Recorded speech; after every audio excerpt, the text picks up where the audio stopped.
Welcome everyone to today's Explainer. Listen, if you've ever struggled to stick to a new routine or, felt really bad about dropping a goal after just a few weeks, I want you to leave all that baggage right at the door. Today we're completely changing how you view your daily habits. We're going to look at the actual infrastructure behind them. And honestly, it might just reframe everything you think you know about success. Because, let's face it, we have all been there, right? The confetti settles, the new year officially begins, and we're just riding high on that fresh start effect. We tell ourselves, hey, this time is going to be different, we're going to be healthier, wealthier, wiser. But then, the honeymoon phase kind of fades away, the gym traffic slows down, and boom, we fall right back into our old patterns. And we usually feel this deep, heavy sense of shame when it happens. Why? Because we mistakenly treat it as a test of moral willpower. We think, well, if I just had more discipline, I wouldn't have failed. But guess what? Science tells us a completely different story. Okay, let's dive into this blueprint that's going to replace all that guilt with an empowering system. Here's our agenda for today. 1. The myth of willpower. 2. Designing your habit infrastructure. 3. The laws of behavior. 4. The 2-minute rule. And 5. Never break the chain. Section 1. The myth of willpower, a paradigm shift. To kick things off, we need to completely deconstruct a widely held, but honestly deeply flawed belief about success. Society essentially tells us to view our habits like a test of character. It's almost as if highly consistent people are walking around with this giant glowing halo of moral superiority. But psychology? It urges us to view consistency the way a construction worker views a powered nail gun instead of a hammer. It's not a moral high ground, it's just an incredibly efficient, reliable tool suited for a specific task. When you start viewing your habits as systems and infrastructure, you totally take the personal judgment out of it. It becomes just an instrument to help you construct the life you want, entirely guilt-free. Now, to understand why this system-based approach is so effective, we really have to look at behavioral consistency. This is basically a judgment heuristic where we naturally tend to behave in ways that match our past decisions. You see, our brains are fundamentally wired to conserve energy. Having to make a brand new decision every single time we face a problem, that's exhausting. So to ease that decision-making process, our brains default to predictability. From an evolutionary standpoint, that predictability is highly, highly valuable. So if you want to form lasting habits, you have to tap right into that hardwired desire for consistency. Let's move to Section 2 and see how this builds. Designing your habit infrastructure. Building resilience. Okay, understanding behavioral consistency is really just step 1. Because you can't simply decide to be consistent out of thin air. A new habit absolutely cannot survive without a stabilizing foundation. Think about who you're becoming, rather than just the outcome you want. Author James Clear calls this identity change. So you don't say, I want to run, you say, I am a runner. But here is exactly where the infrastructure piece comes in.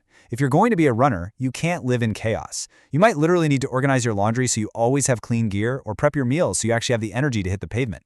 You've got to build those stabilizing routines first. Alter your environment so your running shoes are sitting right by the door, making the cue totally obvious. And most importantly, completely shift your focus to consistent frequency before you ever worry about intensity. Just show up, again and again. And this brilliantly illustrates the point. The Japanese railway system actually implemented this incredible infrastructure called the pointing and calling system. By simply pointing at objects and calling out their status, basically making automatic, mindless actions completely conscious, they reduced workplace errors by a staggering 85%. 85%! That is the sheer power of designing a functional system instead of just relying on human memory or willpower alone. In the world of sports psychology, experts actually refer to this level of reliability as performance consistency. It's the ultimate holy grail. I mean, every athlete knows that amazing feeling of hitting a temporary purple patch, where just everything magically clicks into place.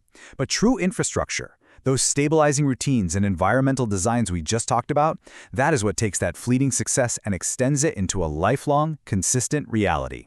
Section 3. The laws of behavior. Mechanics of change. So, you're probably wondering, how do we actually build this infrastructure on a granular, day-to-day level? Well, we turn to the tactical mechanics of change. Every single habit can be broken down into this 4-step loop: cue, craving, response, and reward. A trigger sparks a craving. The craving motivates your response, and that response delivers a reward. Automating simple tasks this way famously frees up our mental energy for much more complex problem solving. But what's really mind-blowing here is that repeating this loop physically alters your brain. Hibb's law proves that frequent repetition strengthens neural connections. Think of those famous London taxi drivers who navigate insanely complex city streets entirely from memory. Because of constant repetition, the spatial memory region of their brains literally became larger. Based on that loop, we have the 4 laws of behavior change. For good habits, you want to effortlessly reduce friction. Make the cue obvious, the craving attractive, the response easy, and the reward satisfying. Now, if you want to break a bad habit, you just invert the laws. Make it invisible, unattractive, difficult, and unsatisfying. By manipulating these 4 laws, you're intentionally creating literal pain points and friction for the behaviors you want to stop, while completely greasing the wheels for the ones you want to start. One of the absolute best ways to make a new habit obvious and easy is a technique known as habit stacking.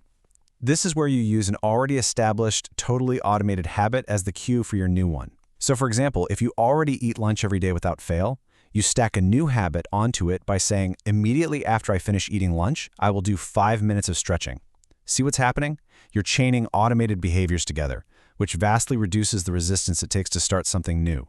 Section 4. The 2-minute rule. Reducing friction. Speaking of reducing resistance, let's look at the easiest, most actionable tactic in our entire blueprint. If you ever feel overwhelmed by a new goal, this is how you get that proverbial monkey right off your back. So the crucial point is the 2-minute rule. Scale down whatever new behavior you want to adopt so that it takes less than 2 minutes to complete. Seriously, you want to read more? Don't commit to reading a whole book. Commit to reading literally just 1 page. Why? Because a habit must be established before it can be improved. Focus entirely on showing up. Reading a single page builds momentum so much faster than staring at a giant book and just getting paralyzed by the effort it takes on day 1. Now, I really want to comfort you with a vital concept here, the plateau of latent potential. There is going to be a time when you're putting in the work, but your progress feels completely invisible. It feels stagnant. Do not quit. Breakthroughs happen when you trust the process and let that momentum build. In fact, doing less when you are super tempted to do more, staying strictly within your 2-minute limits, is actually the ultimate form of self-discipline. It protects you from burning out on those unrealistic, intense, daily grinds promoted by internet influencers that honestly even elite athletes can't sustain. Remember, success is really just about getting 1% better every day. A 1% daily improvement might seem totally insignificant at first glance, but because of the compounding effect, it leads to massive, transformative growth over months and years. Those tiny, small, daily actions absolutely accumulate into major life changes. Section 5. Never break the chain. The power of gamification. Which brings us to our final hurdle. We've designed our infrastructure, we've scaled it down to 2 minutes, but how do we maintain this incredible system over the long haul, week after week? The answer lies in gamification. There's this fantastic story about the comedian Jerry Seinfeld. A young comic once asked me for advice on beating procrastination. Seinfeld didn't talk about finding deep inspiration or writing brilliant material. No, his secret was simply marking a big red X on a physical wall calendar for every single day he sat down to write. After a few days, he had a chain going. His only rule? Focus entirely on the process and don't break the chain. It literally didn't matter if the jokes were terrible that day. Prioritizing the process over the results is what built a legendary career. And you can apply this exact same strategy using modern gamification tactics. Modern apps use these mechanics brilliantly. By using experience points, or XP, you give yourself immediate, granular feedback, turning a tiny little action into an instant reward. Streaks act exactly like Seinfeld's calendar. They create a compounding motivation, because the longer your streak gets, the more fiercely you want to protect it. And if you need an extra push, a habit contract adds instant accountability and immediate pain for failure. These mechanics make progress feel deeply rewarding right from the start, basically turning habit formation into a really fun game. Now, what's really interesting about this slide is how you can see behavioral consistency being leveraged on simple digital platforms. Look at Yelp, for example. They don't force you to make an account first because, well, that's high friction. Instead, they let you start clicking and typing right away in a super low-stakes environment. And they use clever little microcopy like, "Keep those fingers rolling, you wizard of words." It sounds kind of silly, but it's an expert use of behavioral consistency. It's gently nudging you to stick to the commitment you already started. So let's quickly recap what we've discovered in today's explainer. First and foremost, Shed the shame. If you are failing at a habit, it is a design flaw in your system, not a flaw in your character, so let it go.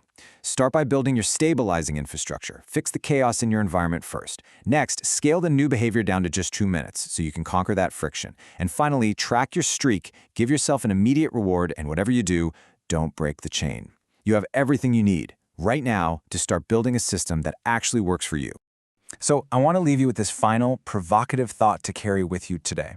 If willpower isn't the true engine of success, what small 2-minute piece of infrastructure will you build right now to completely change your trajectory?